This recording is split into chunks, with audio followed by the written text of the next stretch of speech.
Today, May 13th marks the anniversary of one of the notable figures of the Philadelphia crime family member's death. He was a notable figure in the Philadelphia crime family under the Nicky Scarfo regime. He was fierce, he was loyal, and he became the third in line of the Philadelphia mob as the Consigliere. He was Frank Monte.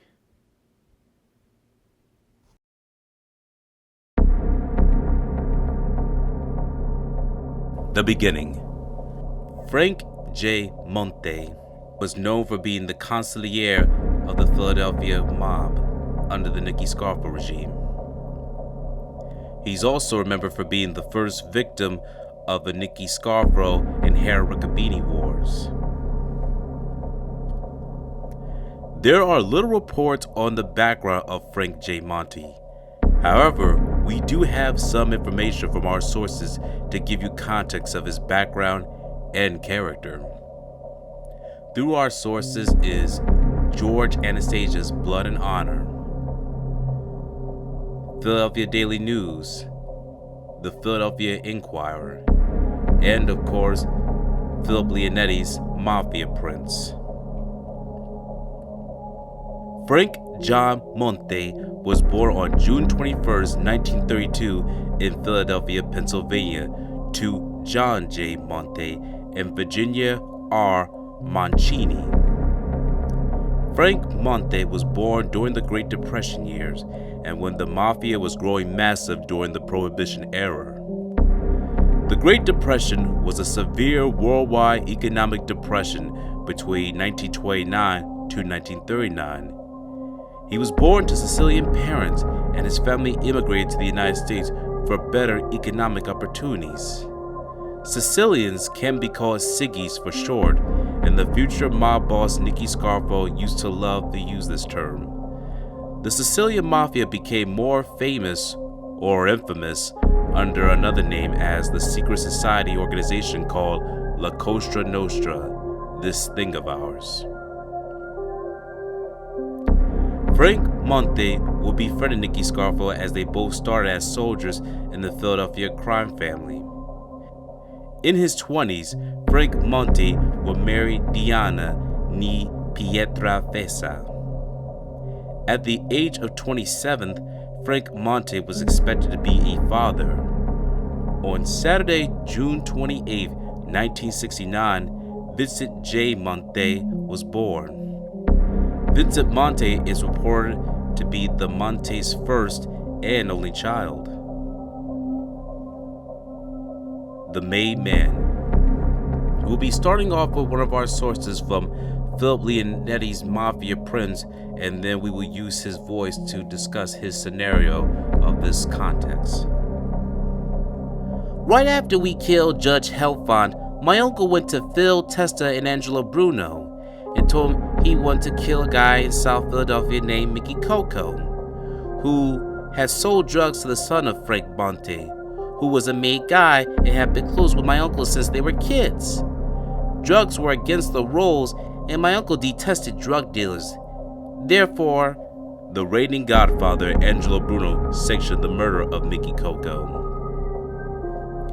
Philadelphia soldiers Salvatore Salvi Testa and Salvatore Chuckie Merlino were approved to be the assassins to murder Coco, and this will recruit them to be official made members of the Philadelphia crime family. According to Philip Leonetti's Mafia Prince, in order to be a made member, you had to be 100% Italian and be involved in a murder. Therefore, Testa and Merlino took the position and made Frank J. Monte proud. Mickey Coco, real name Michael Cifelli, violated a serious rule in La Cosa Nostra. In the world of the mob, drugs were prohibited. Any made guy was caught with drugs or selling drugs to another made member or their families was marked for punishment. That punishment would be death. Therefore, Michael Mickey Coco Cifelli was marked for death. January 4th, 1979, Thursday, at 10th and Wolf Street. Michael Mickey Coco Cifelli awaits his fate. Here's from the Philadelphia Inquirer report.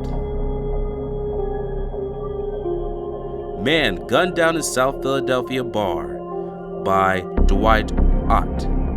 A man was gunned down last night in a barrage of pistol fire in South Philadelphia bar, and about 20 patrons watched the execution-style murder, police said. Police said the two men were wearing ski masks entered Priori's bar at 10th and Wolf Street at 6:45 p.m. and walked within 5 feet of the bar stool where Michael Cifelli, 35, was sipping beer.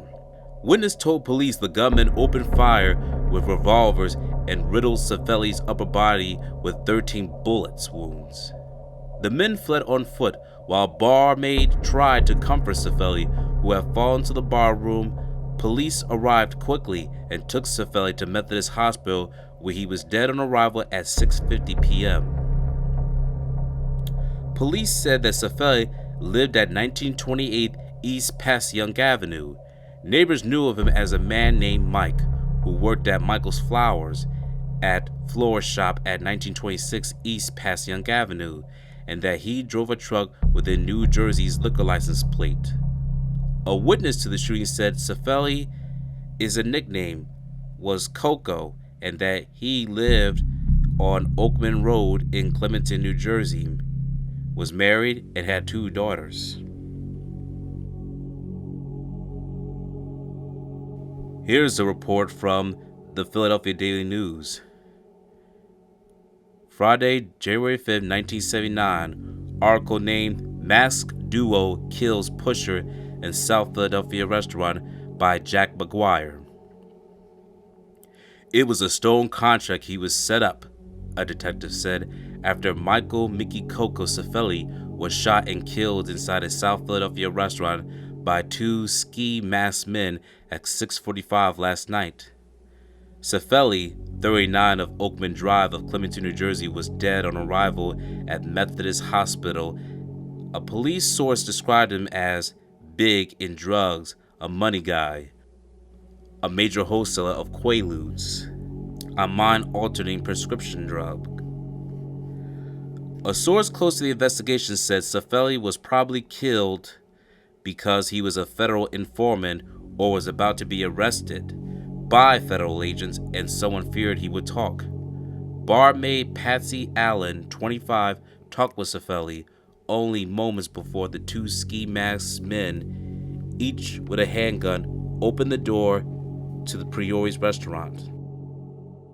10th and Wolf Streets stepped inside and emptied their guns into Cifelli as he sat at the bar, wounding him 13 times from head to groin.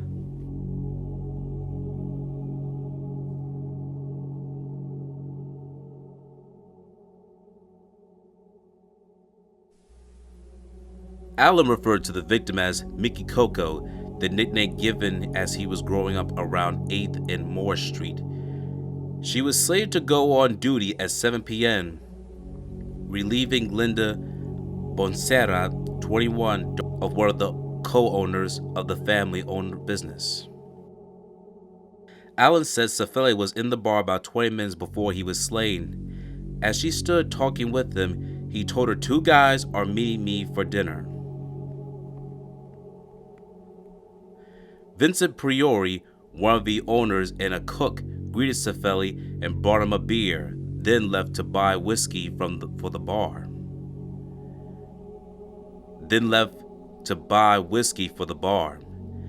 The glass of beer, no more than a sip or 2, taken remained on the bar along with Cifelli's cigarettes and change. I was standing there talking to Mickey, Allen said. Then I noticed Linda was getting busy, so I moved to go behind the bar and help her. Allen said she was several feet from Cifelli when the 2 armed men entered the bar without a word. They walked up to Cifelli as he turned towards them and began firing at point-blank range. The bullets spun Cifelli around the bar stool and he flopped to the floor. Allen got cold towels and pressed them against his chest in a futile effort to stem the flow of blood. Police Sergeant Robert Alfshelter, 4th District, was the first officer on the scene. He gave first aid and he was relieved by rescue squad members who took Cifelli to the hospital. Leonard Bocera, 21, Linda's businessman, also a cook in the restaurant, had departed shortly before the shooting to pick up their young daughter. Bocera said he knew Cifelli as Mickey Coco and that he did not frequent the restaurant. If he comes to once a year, it's a lot, Bocera said. Bocera had picked up the child and was returning to the restaurant to pick up his wife. He said he was driving around the block looking for a parking space when he heard shots. It was the end of Michael Mickey Coco Cifelli. Whereabouts of his remains is undisclosed to the public, so this will conclude our story on the life and death of Michael Mickey Coco Cifelli. Another mob hit. Back to Philip Leonetti's Mafia Prince in his own words. So we pick up Chuckie and we heard over to Johnny Capella's house. People were arriving where we were. Blackie Napoli and Patty Specs Motoriano was there from North Jersey.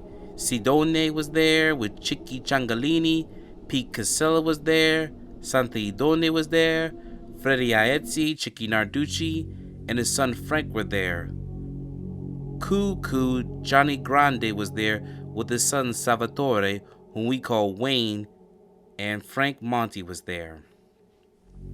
In this context, we're going over the time where Philip Leonetti was becoming a made member after he officially took his blood oath from after he committed his first murder with Louis DeMarco along with Vincent Falcone, a cement contractor who not only helped Leonetti do his first kill, but he would be a victim of Philip Leonetti after a comment Vincent Falcone made about Leonetti and his uncle Nicky Scarfo about their cement business.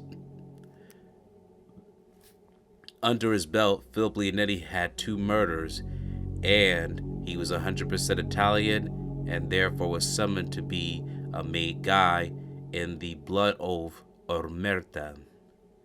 During this time, this is where Frank J. Monte, another made member, will be a part of the ceremony, like other made members witness the ceremony of the Brotherhood of becoming official members into this thing of ours, La Cosa Nostra, in the city of Philadelphia. On March 21st, 1980, the godfather of Philadelphia, Angelo Bruno, was gunned down in front of his home, and it sent shockwaves to the Philadelphia criminal underworld. The Philadelphia crime family would never be the same. There was conspiracies on who was involved in his murder. His underboss, Philip the Chicken Man Testa, will now rise to the approval of the commission, the boss of the 5 families, to be approved as the new boss of the Philadelphia mob and be Angelo Bruno's official successor. During this transition, Angelo Bruno's Consigliere, Tony Bananas Capernegro, was summoned to New York and was ultimately killed, as he is listed as one of the main conspirators, and many people, including Leonetti, believed he was the trigger man that gunned down Angelo Bruno. And one of the orders, Flo Chicken Man as the new boss, was ordered to kill all the conspirators involved in Angelo Bruno's murder. After Tony Bananas Capernegro was killed, another listed conspirator member was Frank the Barracuda Sindone. Frank the Barracuda Sindone was listed as the conspirator since he was also known for planting a kiss on Angelo Bruno the night that he was killed. Many underworld observers believe Angelo Bruno was marked with the kiss of death. Philip Leonetti said it in his own words. Sindone was one of the guys who was involved in the plot to kill Ange, and him and my uncle hate each other. My uncle told Phil Testa that Sindone was a snake and that he couldn't be trusted. Phil Testa agreed, so we set him up. And Salvi took him to a house in South Philadelphia where Frank Monte was waiting inside to see him. When Sidone was shaking hands with Frank Monte, Chuckie Merlino shot him in the back of the head and killed him. Chuckie hit him 3 times in the back of the head, and they dumped him in the alley behind a store in South Philadelphia. Phil Testa immediately sent word out that Sidone's entire operation was split between his killers, Salvi Testa, Chuckie Merlino, and Frank Monte. Sidone's top lieutenant, Joseph Chicky Ciangalini, was now aligned with Testa and Scarfo and would receive a piece of the action and would oversee what remained of Sidone's crew. The year was almost over, but little Nicky's killing spree wasn't.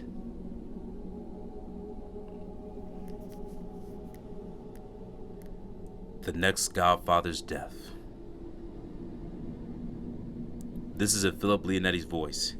We head over to Phil Testa's restaurant on Bank Street in Old City for a meeting, and we get there, it's Phil Testa, Frank Monte, and Salvi sitting in the back of a booth.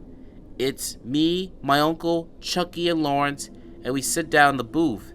Phil Testa says, "Nick, thanks for coming. I wouldn't have called you if it wasn't urgent."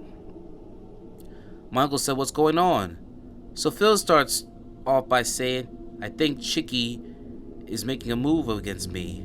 I've been hearing things on the street, and on top of that, he had to come to see me last week and asked to borrow $50,000. Now, before we killed Sidone, Phil Testa borrowed $50,000 from him. That's how greedy these guys were. They borrowed money knowing the guy was going to get killed, and they wouldn't have to pay the money back. Now, Pete Casella, who Testa picked as his underboss, he too was a drug dealer. He'd just gotten out of jail for selling drugs. My uncle was one who hated Mickey Coco killed for selling drugs to Frank Monte's kid. He always say, drugs and our thing, meaning La Cosa Nostra, don't mix.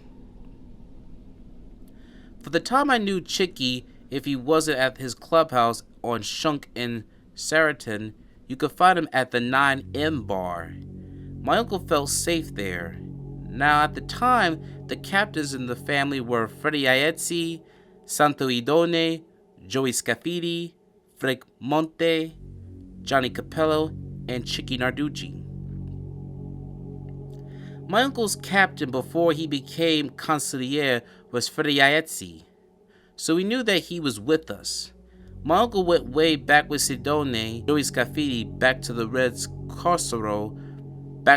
Caruso murder, so we knew that they were with us. And Frank Monte was very close to my uncle and Phil Testa. Remember, my uncle had Mickey Coco killed for selling drugs to Frank Monte's kid, so he was with us. And everyone but Johnny Capello and Chicky Narducci, they were with Pete Casella. None of the captains were backing Harry Riccobene. Harry the Hunchback Riccobene was known for being a made guy and one of the longest serving members of the Philadelphia's crime family. His history dates back to the first Philadelphia godfather, Salvatore Sabella. He was working under his regime and was a respected figure despite his short stature. Harry the Hunchback Riccobene was reported to be around 4'10" to 5 feet.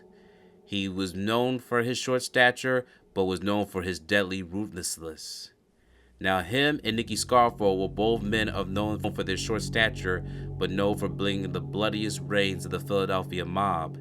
Harry the Hunchback Riccobene donned a long beard and glasses, and many people believed he resembled a little Santa Claus. But little giving that he give was not presents, but blood-letting honor in the Philadelphia mob.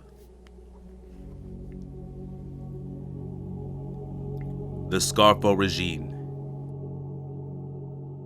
The day that Frank Monte was there to support Philip Testa after he informed Nicky Scarfo that Frank Chicky Narducci had made a move against him, that very same day will be the last time Nicky Scarfo, Philip Leonetti, Frank Monte will be the last time they would see the Chicken Man alive. Hours after that same day, past midnight, a new day dawned. Around 2 in the morning, Philip the Chicken Man Testa double parked his car on South Philadelphia on Porter Street and then stepped across his porch. As he prepared to open the key door, a massive explosion emerged, blowing the Chicken Man into bits. The Chicken Man would succumb to his injuries and died from them. The city of Philadelphia loses 2 godfathers in less than a year. First Angelo Bruno, the Gentle Don, and now Philip the Chicken Man Testa. And just like Angelo Bruno, the bosses of the 5 families, also known as the Commission, were not appeased. Now, just as Bruno was killed, now was the hunt for his killers for the Chicken Man. Frank Monte was known for being very loyal, especially towards his childhood friend Nicky Scarfo. He always was a man that was reported to be well assured, calm manner, and when it comes to defending his friends and allies, he would be very incensed and would turn very viciously violent among the members. He was not afraid to put his hands among any mate guy who double-crossed them, but he was well respected amongst his peers. When Philip the Chicken Man Testa was killed, Nicky Scarfo was appointed to now be the new king in charge, the new godfather of both the city of Philadelphia and Atlantic City. Scarfo is the new boss. And here is in the words of Philip Leonetti. The night when Scarfo and Leonetti returned to Georgia Avenue, there was a small contingency waiting for them. It was Chuckie, Lawrence, Salvi, and Frank Monte. I introduced my uncle to them as their new boss, and everyone was hugging each other and kissing each other on the cheek. The 5 of us went down to Angeloni's for drinks to celebrate. My uncle told us we gotta let things settle a bit before we start making the changes. We gotta do it right, one step at a time. This is a whole new ball game. Scarfo would travel to Philadelphia and meet with the captains left over from the Bruno and Testa regimes to discuss the family's new hierarchy. Nicky Scarfo would name his close friend Salvatore Chuckie Merlino as his new underboss, and Testa loyalist Frank Monte to the post of Consigliere. Me, Chuckie, and Lawrence were the only ones who knew what Pete Casella had told the Chin. This is Vincent the Chin Gigante. About the plot to kill Phil Testa. My uncle was afraid if Salvi knew, who was Philip the Chicken Man Testa's son, if Salvi knew, or even Frank Monte, they would kill Chicky Narducci immediately. My uncle says, we're gonna kill him. We're just gonna not kill him yet. Scarfo decided to send his consigliere Frank Monte and the treacherous Raymond Long John Mortorao to see Harry's younger brother, Mario, Sonny Riccobene. Within the order from Scarfo that Sonny helped in setting up to his brother to be killed, the move backfired. Instead of joining the assault against his brother, Sonny Riccobene went to his brother and warned him of the pending plot to kill him, and who was involved. The hunchback's response was loud and left little doubt that he was no more willing to go toe-to-toe with little Nicky. Now we're going to show you another way the story's been told, and this is from George Anastasia's point of view. So please understand that this may be a little redundant, but here's a little bit of different depths at how George Anastasia builds the story. According to George Anastasia's Blood and Honor book, Scarfo, whose connections in Atlantic City had helped forge allies with members of the powerful Genovese and Gambino crime families in New York, had outmaneuvered Casella and Narducci.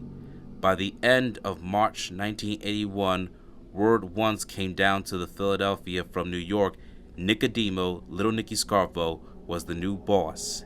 Scarfo named Salvatore Merlino his underboss, and Frank Monte was appointed consigliere. For those who may not be familiar about the hierarchical structure, many people pay attention to the mob boss, who is the number 1 position. The underboss is the number 2 position, and the third boss is the consigliere. While consigliere may be positioned at number 3, they themselves are known for giving more advice to the main boss, number 1, than the actual number 2. They serve a very pivotal role and have ways of trying to convince the serving boss of what their advice is, or other people in lower rankings. That is the position of the consigliere, whereas the underboss is like the vice president. They're just a sitting position to wait their turn if they ever need to appoint or step in as the new boss for a temporary or permanent time.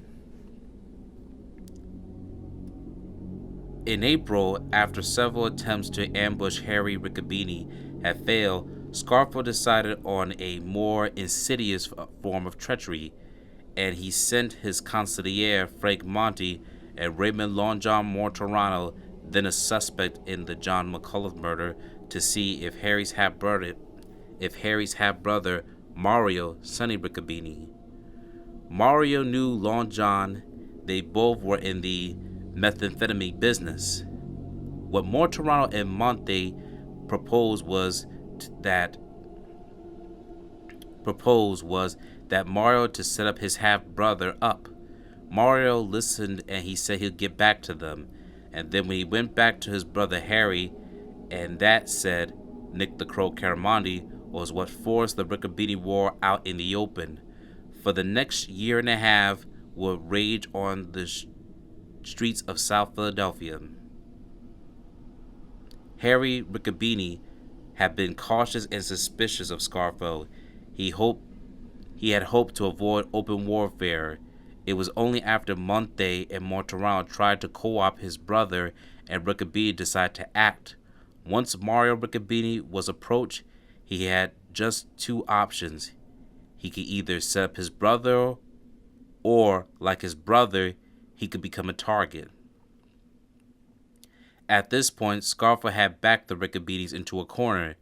It's them or us, Harry Riccobene told his brother. It's either kill or be killed. Let's get them before they get us. Mario Riccobene's answer was delivered to Frank Monte, a service station in southwest Philadelphia, on May 13th, by Joseph Padula and Victor DeLuca, 2 Riccobene associates. Padula was lying in ambush in a camper mounted on the back of a small pickup truck.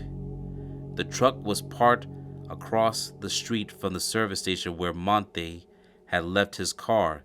Padula had a .22 caliber rifle with a telescope sight.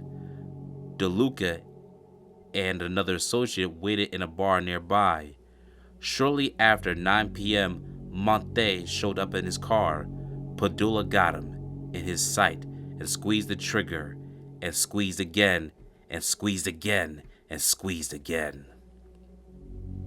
Monte, 49, was shot 5 times in the back and head.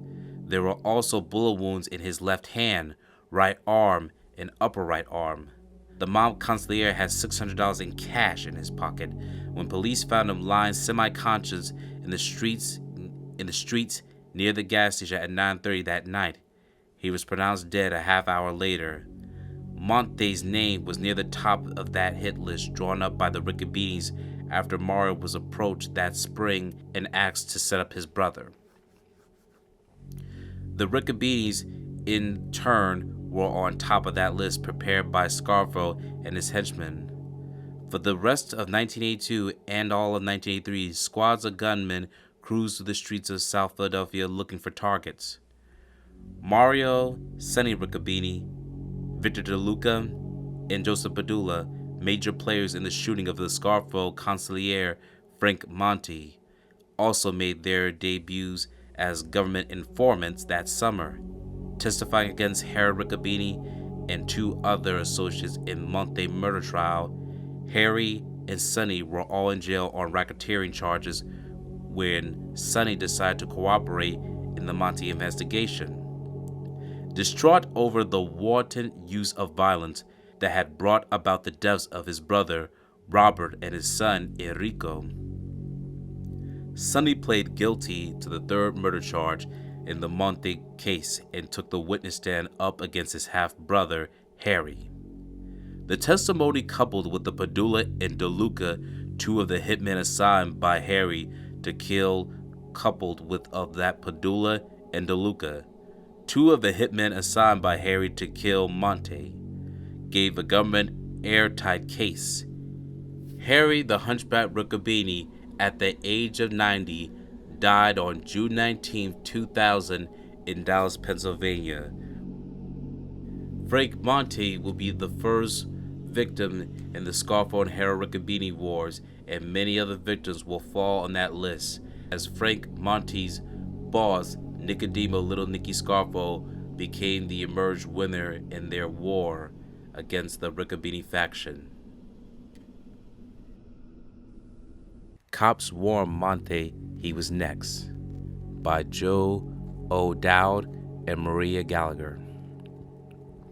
Police investigator knew some time ago that Frank Monte was the next member of the city's crime family to be marked for death. They told him so, but Monte shrugged it off the warning. The police, of course, were proved right when Monte was shot to death Thursday night at a Southwest Philadelphia service station.